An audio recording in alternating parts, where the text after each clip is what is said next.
So, how's it going, everyone? Shin80 Proof here. So, 2019 is coming to a close, and so also ends a decade of fighting games. And one of the biggest hot-button issues for fighting games this year and going into next year is on quality of life features.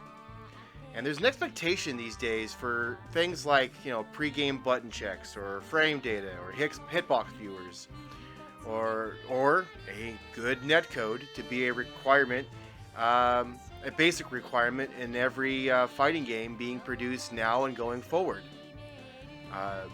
So the topic of netcode is a particularly sensitive subject for a lot of people, and it's what I want to talk about with y'all, or I guess speak to you about, if that wasn't obvious from the title of this video.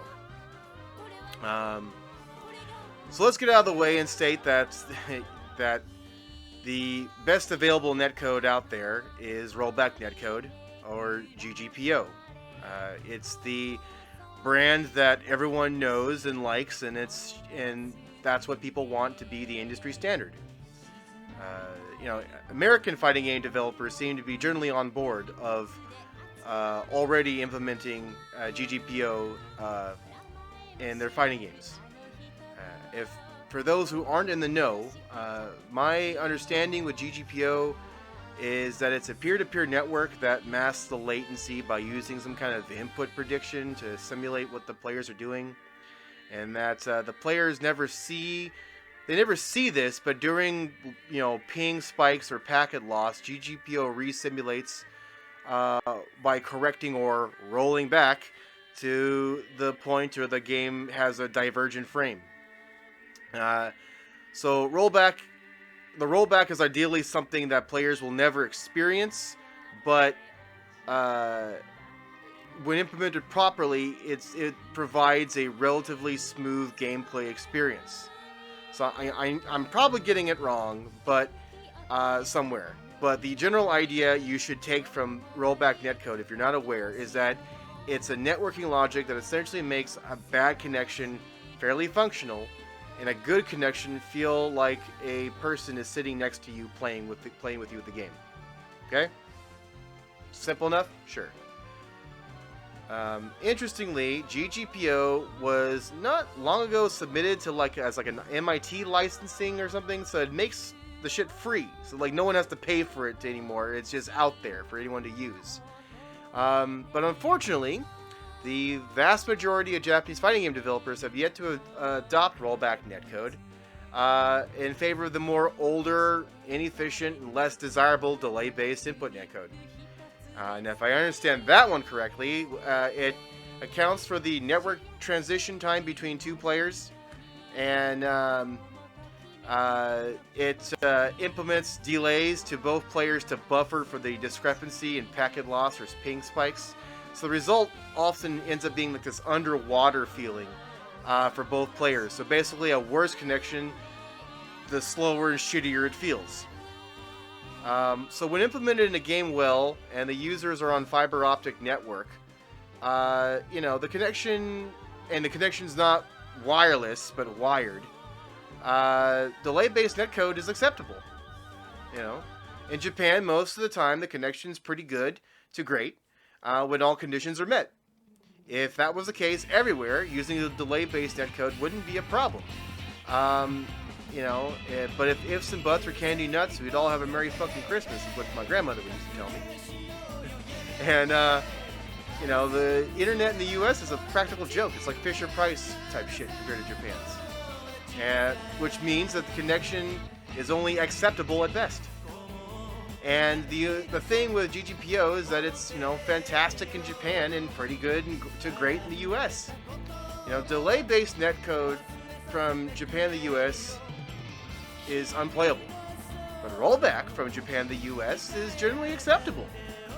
It's GGPO is just all around better. It's a no-brainer choice between the two.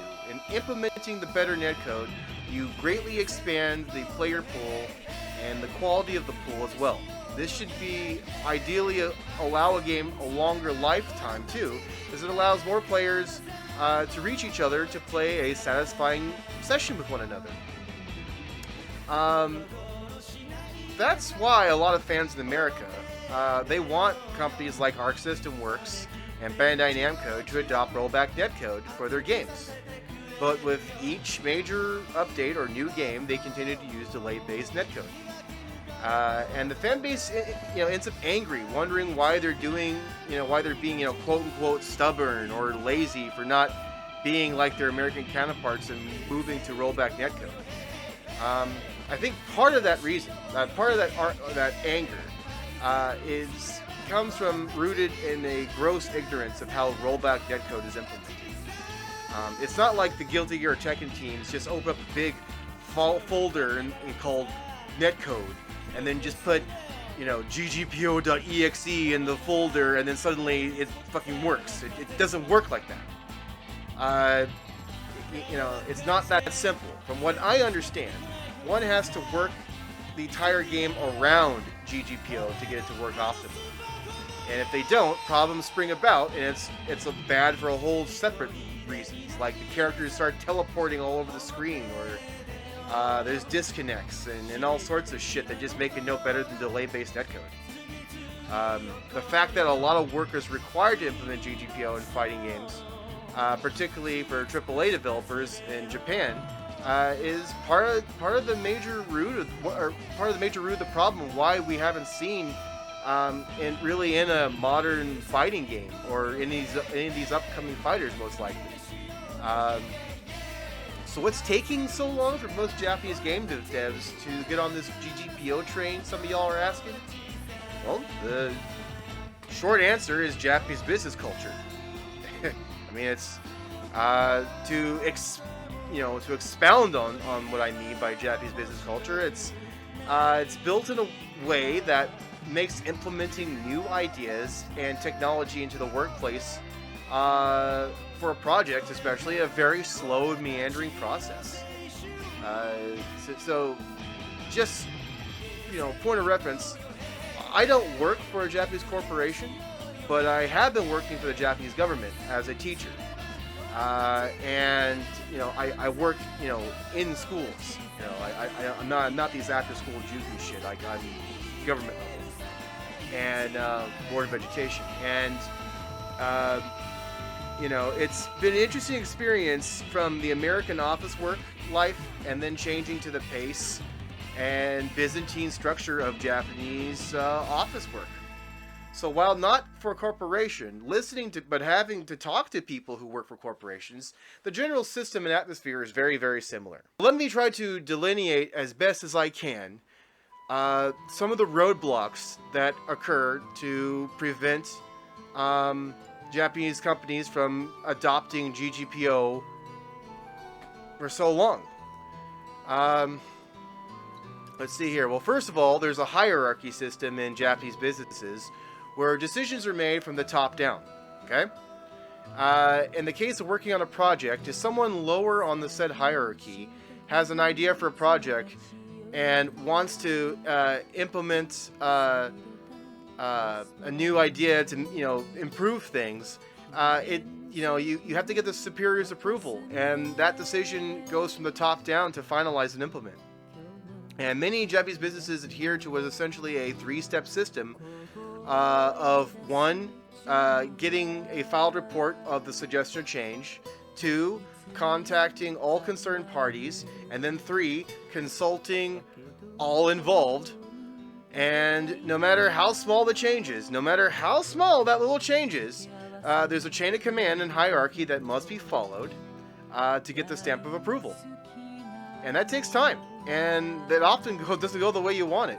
There are suggestions that I've been hearing from, like, Kocho senseis or Kyoto senseis that, from other schools in a district that may want to change, and or even in my department, we want something changed, and we get told it's, hey, top brass turned it down, the proposal, but may consult it later, or you got to go through all the other channels to get a better approval before we can even consider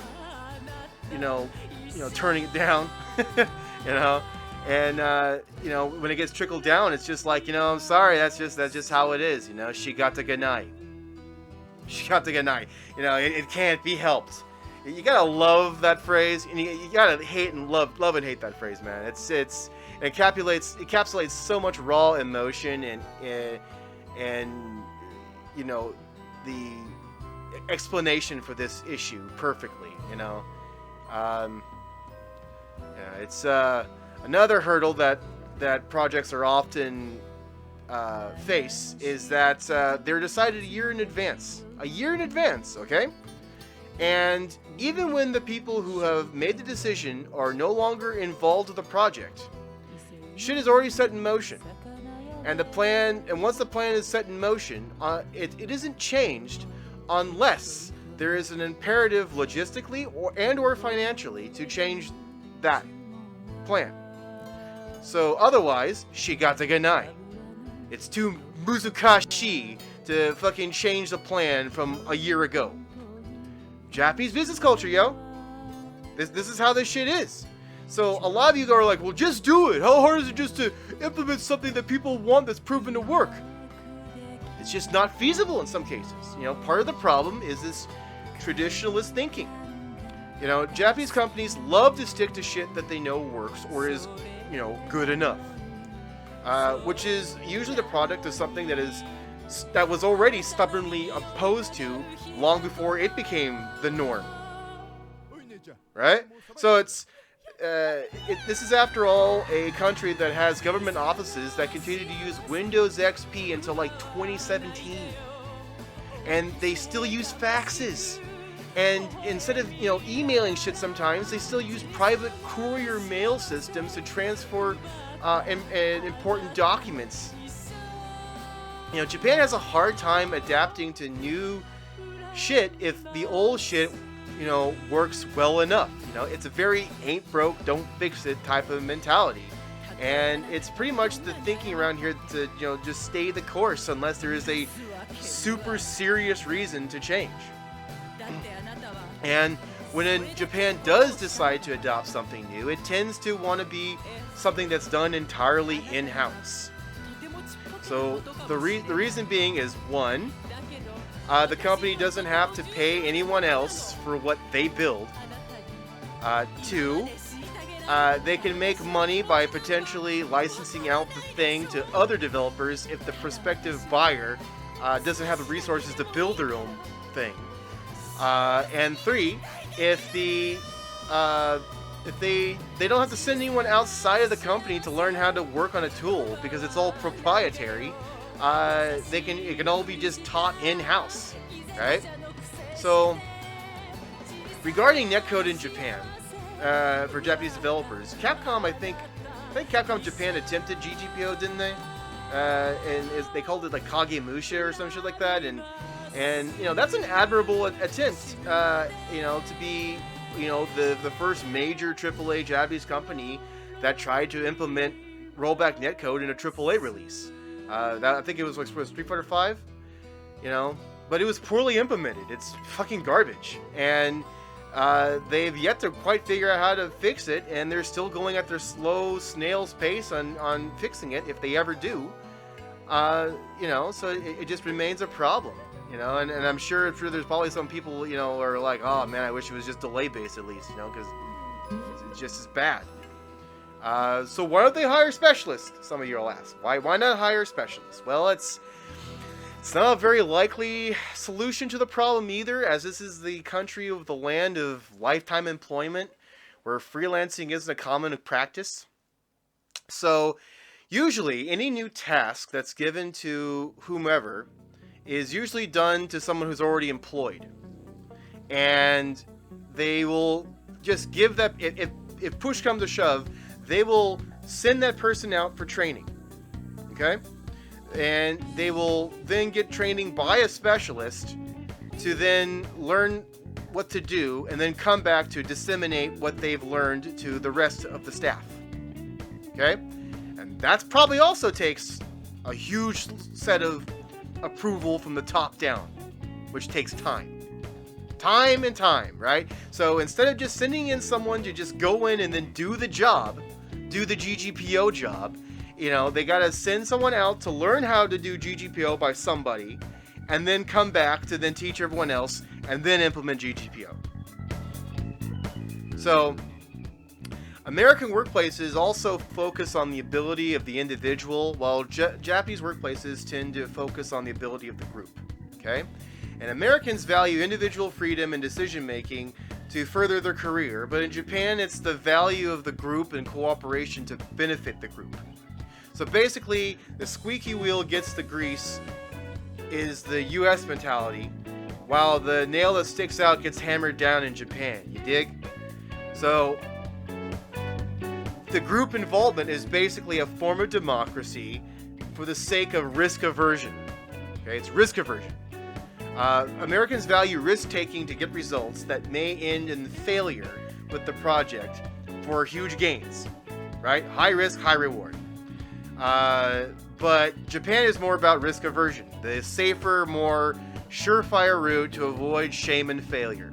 And a good way to deflect shame and failure is to spread as much culpability as possible, so when shit hits the fan, nobody can point a finger and go, I knew that'd be a disaster, I told you, because that's fucking money, right? It's all money. So it's kind of like that it's kind of like that old 4 out of 5 blank recommend blank, like survey result commercials they used to run for shit, like, you know, on commercials for, like, what was it, like the 4 out of 5 dentists think chewing sugarless gum is a good replacement for brushing to prevent cavities, right? Like you remember some of those commercials? Maybe I'm dating myself with some of these things, but, you know, I always wondered, like, what about that fifth dentist, right? You know, what's their deal?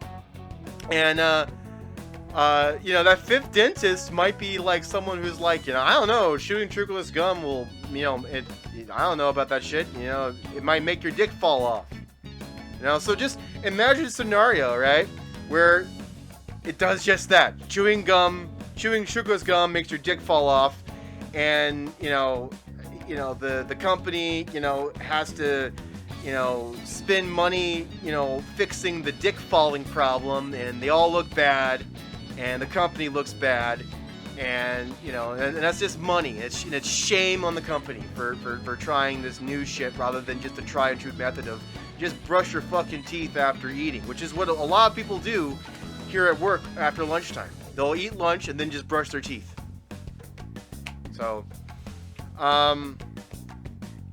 you know, so imagine that being the same way with implementing rollback netcode, and you got basically the type of mentality, you know, because it's as silly as it sounds. If implementing rollback netcode ends up being poorly programmed, that's more resources and time that have to be spent fixing a problem they could have just avoided by, you know, using something they're more familiar with.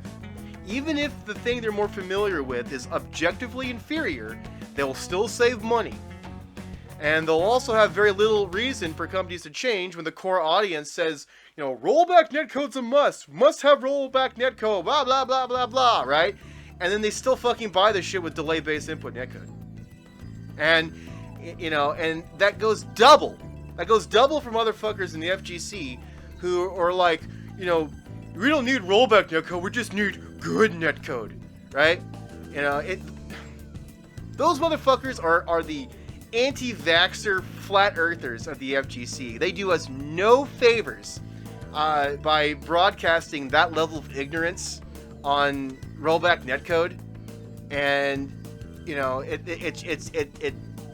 when you want to send a message to the Japanese developers saying that, you know, this good thing is all overhyped bullshit or not true, doesn't fucking help anybody.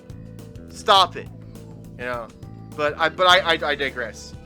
So, while I don't really have any insider information from the workings of, like, Arc System Works, reading Daisuke Ishiwatari's interviews and how the staff is in a debate on implementing rollback netcode, And knowing how decisions in Japanese businesses tend to be made, and the fact that the public who tried out Guilty Gear Strive were asked for their input in rollback netcode, to me this seemed to be a very interesting form of nerimawashi. Now, another quick Japanese business culture lesson in word for y'all. Nerimawashi. Nerimawashi, the best way I can describe it, is an informal method in Japanese groups where one gains favor for a proposed change of a project by talking to literally all concerned parties to gather support for said change. Okay? It's more of this inclusive, hierarchical bullshit. It's you get everyone's feedback and approval of something before you take it to the top to make a decision, which gets trickled down from the top bottom. Okay,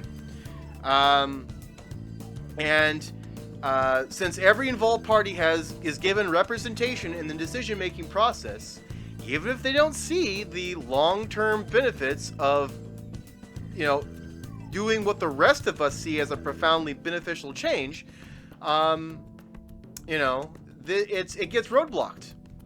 And, it seems to me that producing a questionnaire that had a very specific question, asking feedback from the core audience on whether or not rollback netcode is something very important to those buyers, it just seemed like a very clear form of nerimawashi to convince the senior level staff or whoever is working with Team Red to go, hey motherfucker, we need to do GGPO. Here's the mandate by our consumers. Okay, like that's what it seems like. And for a still in production, nearly year away title, because there's that year in production bullshit again, right? The plan. Asking for such a question is just, and then it being broadcasted as wide as it was for a publication, for gaming publication, just makes it crystal clear that Ishiritari is trying to strong arm GGPO into the game. So I think y'all's voice are being heard, and it's loud and clear. I just think a lot of y'all don't really understand how Japanese business culture is, and it's a fucking slow, meandering, Byzantine bullshit process that just takes time. And I think armed with that understanding, albeit small insight from me, hopefully I was able to, let y'all maybe have an idea of that this shit's it's going to move towards GGPO. Like we're going to get a Guilty Gear and a Tekken and Under Night and Birth and whatnot. Like those are all going to have a GGPO sometime in the future. It's going to take time, and I imagine when there's enough fighters out there with GGPO that are successful, it may start to change some of those attitudes in Japan, especially among AAA developers. I especially think that League of Legends fighter is going to be the biggest swift kick in the ass to get things done and make some of those naysayers in those companies start to consider that they should, get in line and change course slightly to add GGPO into their fighting games.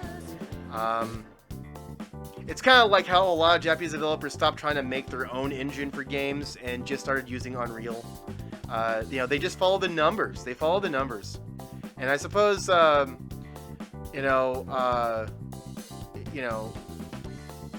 aside from having your voices heard, some of you are asking, well, what else can we do? Like, what else can we do as consumers to convince them? Well, your answer is fucking nothing. It's patience. That's it. It's just, keep harping on what about what you want, but also keep talking. But just be patient. And I guess the only other thing you can do is start praying. Pray that whoever's stonewalling it either changes their mind or retires, and they replace them with people who are more open-minded and willing to change. So start praying to whatever God you think will start listening. Okay. I rambled on long enough about this. So I'm just gonna ask for y'all. What are your thoughts on the matter? Let's do some of this, YouTube social interaction shit for reviews, right? So hit in the comments below, and throw me any input you have on the matter, or any questions you have about work culture here that maybe I can add a little more to this, and get it out. Until then, take it easy, y'all. Stay frosty. Shit out.